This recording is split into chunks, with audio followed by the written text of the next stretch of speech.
Mu muhango wo gutanga impamyabumenyi ku baforomo 213 barangije icyiciro cya mbere cya kaminuza muri High Institute of Health, niho hagaragajwe ikibazo cyuko abarangiza mu mashuri makuru yigenga yigisha iby'ubuzima nk'ay'abaforomo n'ababyaza batabona amahirwe yo gukomeza ibindi byiciro.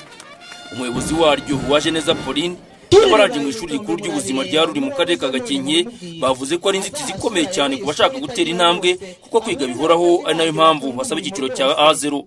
Muhimpundu Mirene wabonye amanota ashyirwa mu cyiciro cya mbere kandi distinction na Nigena Selimi wamuguye mu ntege na distinction nibo bahize abandi babona ayo manota ari hejuru cyane. Baravuga ko bazitiwe no kuba batorewe no gukomeza amasomo yabo kandi bafite ubumenyi buhagije ngo kubgabo Minisiteri y'Uburezi yakuraho iyo nzitizi.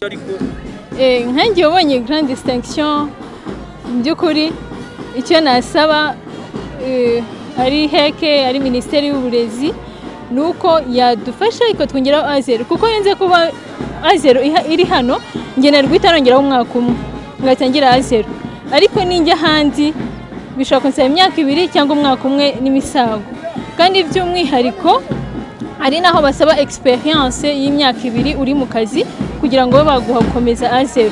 Ni ukuvuga ngo bazadufashe batubashije kuba twakomeza inzego zikurikiyeho wenda A0 wenda n'ibindi bikabazaya biza nyuma. Ubwo busabe bwanagarutswe n'umushumba wa Kiliziya Gatolika mu Rwanda unaramutswa Arkidiocese ya Kigali Musenyeri Ntinyurwa Tadeyo bunashimangirwa n'umukuru w'intara y'Amajyaruguru Musajimana Jean Claude yavuze ko icyo cyiciro nacyo ari ingenzi nyuma yo gutera intambwe y'Icyambere cya kaminuza. Ariko hagati aho ngaho tuzakomeza gukora ubuvugizi natwe kimwe n'abandi kugira ngo n'iri shuri ryuzuze ibisabwa nk'uko Minisiteri y'Uburezi ibiteganya ibyo giciro byafungurwa. Umuyobozi ushinzwe gukurikirana ibijyanye n'ireme ry'uburezi butangirwa mu mashuri makuru na za kaminuza mu Rwanda Dr. Baguma Abdallah yavuze ko nta kaminuza cyangwa ishuri rikuru rikomwe imbere mu gihe ryifuza gutera intambwe ngo za kaminuza n'amashuri makuru zigomba kwiyumvamo ubushake n'ubushobozi zakuzuza ibisabwa zikabyemererwa.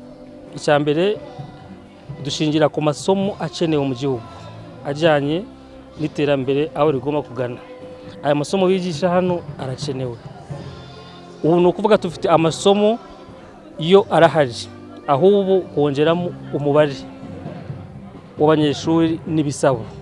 Ubu nukuvuga bujuje bisaba kugira ngo bakore muri iyo nzira nanone ikindi cyiciro nk'ane mashuri ukuntu yagiye abikora andi yatangiranye izi diploma nk'aba ngaba yese nabo nta mpamvu nyine batakwemerera. Kuvuga ngo amashuri yose afite amashuri yose arabyemereye kubisaba.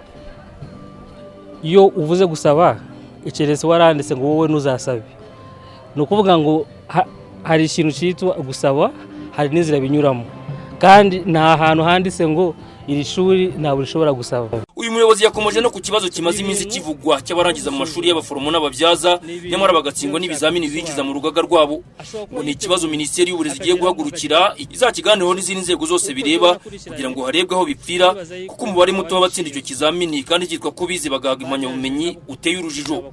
Tuyishime Jadofis Iruri mu karere ka Gakenke.